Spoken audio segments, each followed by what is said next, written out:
Hello बच्चों, मैं ममता Jain class 9th SST में आपका स्वागत करती हूँ। बच्चों, लास्ट वीडियो के अंदर अपन ने अपना इकोनॉमिक्स कंप्लीट कर लिया है। इकोनॉमिक्स के 4 लेसन थे, चारों लेसन आपके हो गए। आज हम अपना हिस्ट्री का सेकंड लेसन पढ़ेंगे। फर्स्ट लेसन अपन पहले पढ़ चुके, फ्रांस की क्रांति, और अपना हिस्ट्री का जो सेकंड चैप्टर है वो है यूरोप में समाजवाद व रूसी क्रांति। तो आज हम अपन यूरोप में समाजवाद व रूसी क्रांति का पहला वीडियो देखेंगे। बच्चों, फ्रांस की क्रांति याद है आपको? भूल गए हैं, कोई बात नहीं, एक बार आप वापस से क्या कीजिए, फ्रांस की जो क्रांति के जो वीडियो हैं, यानी फर्स्ट लेसन के सारे वीडियो एक बार देख लीजिए, ताकि आपके दिमाग में फ्रांस की क्रांति याद आ जाएगी। तो आज अपन रूसी क्रांति या यूरोप में समाजवाद से पहले थोड़ी सी फ्रांस की बात कर लेते हैं कि बच्चों फ्रांस में भी क्या था। आपने पढ़ा है कि फ्रांस में भी निरंकुश राजा थे। लुईस 16वें का बहुत ज़्यादा अत्याचार बढ़ गया था। फिर वहाँ के लोगों ने उसके खिलाफ आंदोलन चालू किया और 1 बाय 1 धीरे धीरे करते हुए उसका जो अत्याचारी शासन था, निरंकुश शासन था, उससे लोगों ने आज़ादी प्राप्त कर ली थी। तो यूरोप में भी जो स्थितियाँ थी वो लगभग जो रूस में भी जो स्थितियाँ थी वो भी फ्रांस से मिलती जुलती थी। तो बच्चों, अपन इस चैप्टर के अंदर पढ़ेंगे समाजवाद क्या है और रूस में समाजवाद क्यों। इस लेसन के अंदर अपन को पढ़ना है कि समाजवाद क्या है या क्यों, समाजवाद क्या है और रूस में हम समाजवाद क्यों लगाएंगे। यूरोप में समाजवाद पढ़ने से पहले हम यूरोप के थोड़े से बैकग्राउंड के बारे में देख लेंगे। तो 1789 में फ्रांस की क्रांति हुई, और फ्रांस की क्रांति क्या है कि माइलस्टोन साबित हुई। काय के लिए? रूसी क्रांति के लिए। क्योंकि जब फ्रांस के अंदर क्रांति हुई तो लोग यहाँ के भी अवेयर हो गए। ये बात हम पहले भी कर चुके हैं।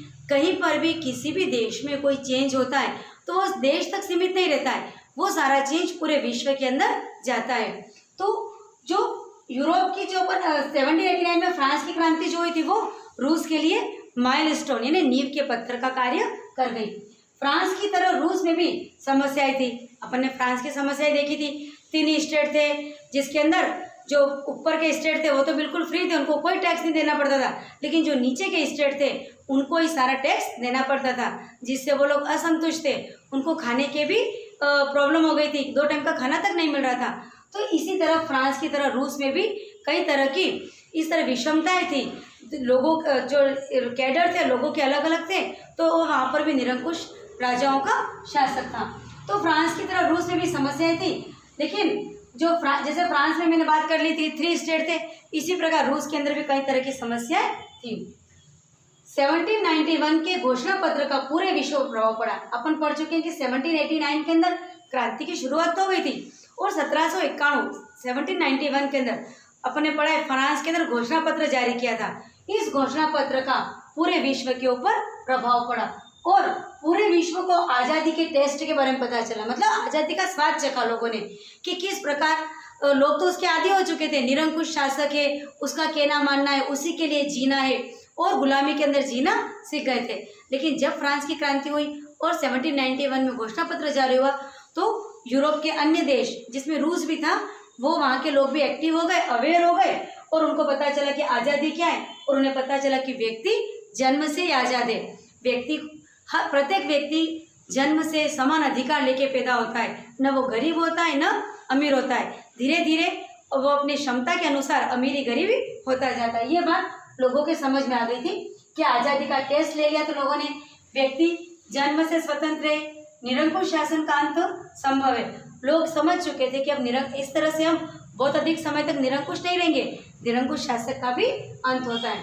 फ्रांस की क्रांति ने सामाजिक संरचना के क्षेत्र में आमूल परिवर्तन की संभावना का सूत्रपात कर दिया।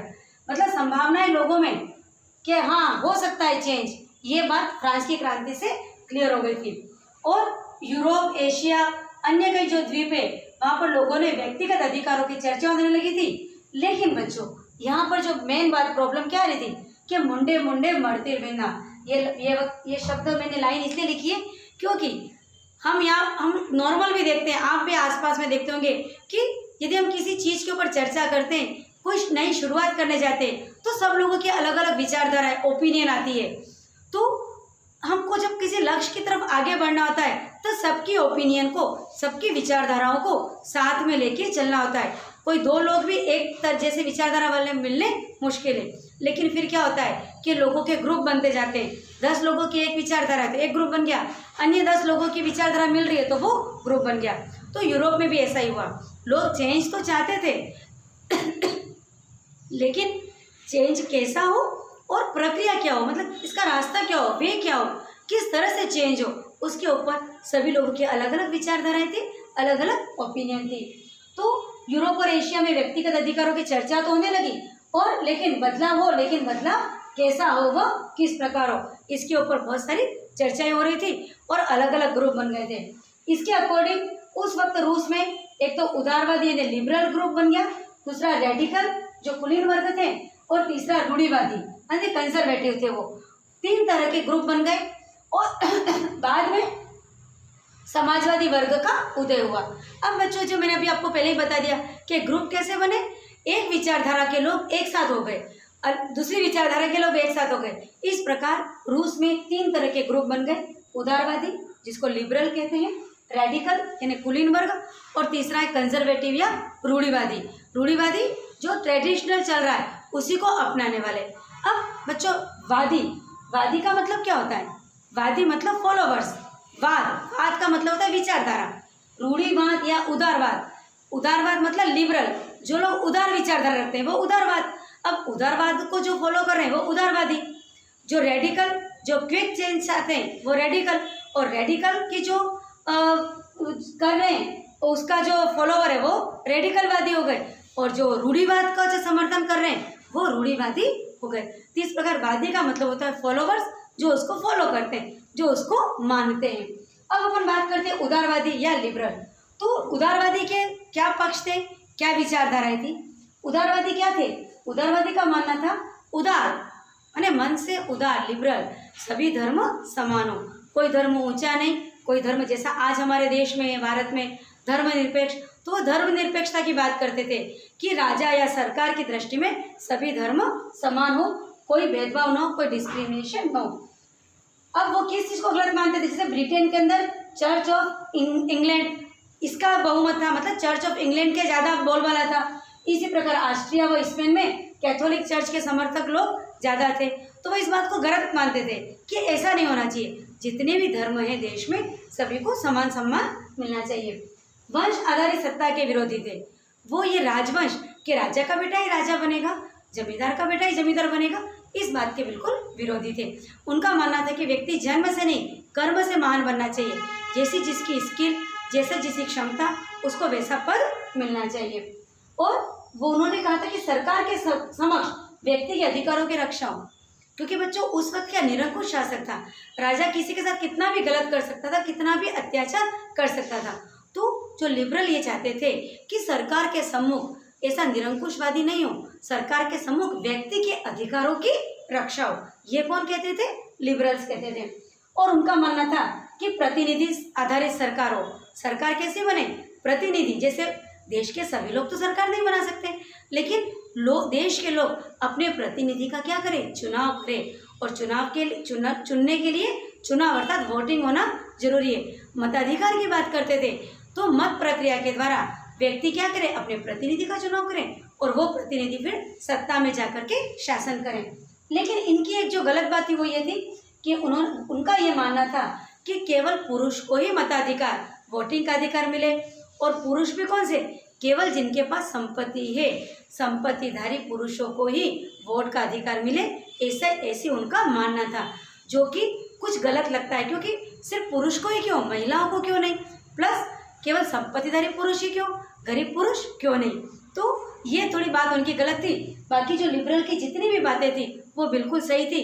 तो लिबरल चेंज चाहते थे रूस में, और वो इस तरह का चेंज चाहते थे, सभी धर्म समान हो, अने वंश के आधार के ऊपर सत्ता नहीं बने, कर्म के आधार के ऊपर व्यक्ति को महान मिले, सरकार की दृष्टि के अंदर व्यक्ति के अधिकारों की रक्षा हो। वंश आधारित सत्ता के विरोधी थे और वोटिंग की बात इन्होंने की थी। किन की बात हो गई बच्चों, ये लिबरल्स है ना, उदारवादी की बात हो गई। अब हम आते हैं रेडिकल अर्थात कुलीन वर्ग के लोग थे, जिनका क्या मानना था कि देश में परिवर्तन आए, लेकिन एकदम से परिवर्तन आ जाए, वो बहुत सारा परिवर्तन बहुत कम समय में चाहते थे।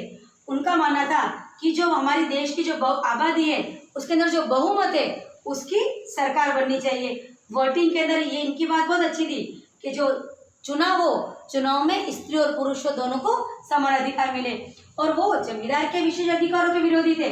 उनका ये मानना था कि जो जमींदारों को हमने विशेष अधिकार दे रखा है वो बिल्कुल गलत है। जमींदार क्या होते हैं, सभी लोग जन्म से समान है, तो जमींदारों को विशेष अधिकार क्यों दिए गए? तो जमींदारों के विशेष अधिकारों के विरोधी थे। निजी संपत्ति के विरोधी नहीं थे, बट कुछ लोगों के पास संपत्ति के संकेंद्रण हो इसके विरोधी थे। यानी जो हमारे रेडिकल थे वो प्राइवेट प्रॉपर्टी हो, किसी के पास निजी संपत्ति हो, इसके तो वो विरोधी नहीं थे, लेकिन कि वो इस बात के कि कुछ लोगों के पास ही संपत्ति का संकेंद्रण हो जाए तो वो इस बात के विरोधी थे। तो ये किसकी बात हो गई? हमारी रेडिकल की बात हो गई कि रेडिकल भी क्या थे, चेंज चाहते थे, और वो क्विक चेंज, बहुत जल्दी चेंज हो जाए, बहुत जल्दी बहुत सारा चेंज हो जाए, ऐसा ये रेडिकल चाहते थे। और उन्होंने वोटिंग के अंदर मेल फीमेल, पुरुष स्त्री दोनों की बात करी। और उन्होंने कहा था कि जो सरकार है वो हमारी आबादी के अंदर बहुमत वाली आबादी, यानी आबादी का जो बड़ा क्षेत्र है उसके द्वारा सरकार बननी चाहिए। निजी संपत्ति के विरोधी नहीं थे, लेकिन कुछ लोगों के पास संपत्ति का संकेंद्रण हो इस बात के भी वो विरोधी थे। थर्ड आते हैं हमारे रूढ़िवादी। रूढ़िवादी वो लोग थे जो कौन थे? संपन्न व शासन वर्ग। अब बच्चों, जो संपन्न व शासक वर्ग था वो तो पहले से ही मजे में रह रहे थे, वो क्यों चेंज चाहेंगे? वो किसी भी प्रकार के परिवर्तन के विरोधी थे।